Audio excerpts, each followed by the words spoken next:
কাতলা মাছ, দুপুরে রান্না হবে কাতলা মাছ।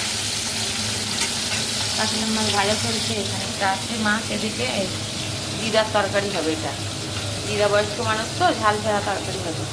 আর চিংড়ি মাছ ভেজিনে দিচ্ছে, চিংড়ি মাছ দিয়ে এই দেখো পড়ে গেল, সবজি দিয়ে হবে, শুক্তো হবে, শুক্তো। মাছের তেল পটকাটা হবে পেঁয়াজ রসুন দিয়ে। এই দেখো ফুলকপি আলু কুটে নিয়েছি, ওই দেখা যাচ্ছে। আর এখানে শুক্তোর বাজার কুটে নিয়েছি। আর ওইদিকে আছে ফুলকপি আলু তরকারি হবে। ওই যে এই তো মাছ কড়া করে ভাজবো।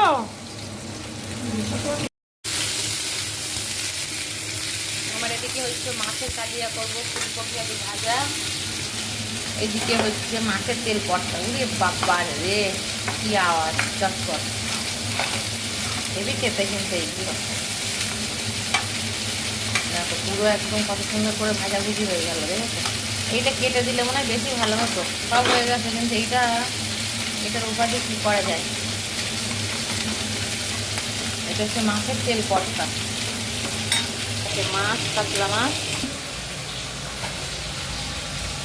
এদিকে আছে শুক্তো, আর এদিকে দিদার তরকারি, মধ্যে আছে ভাত।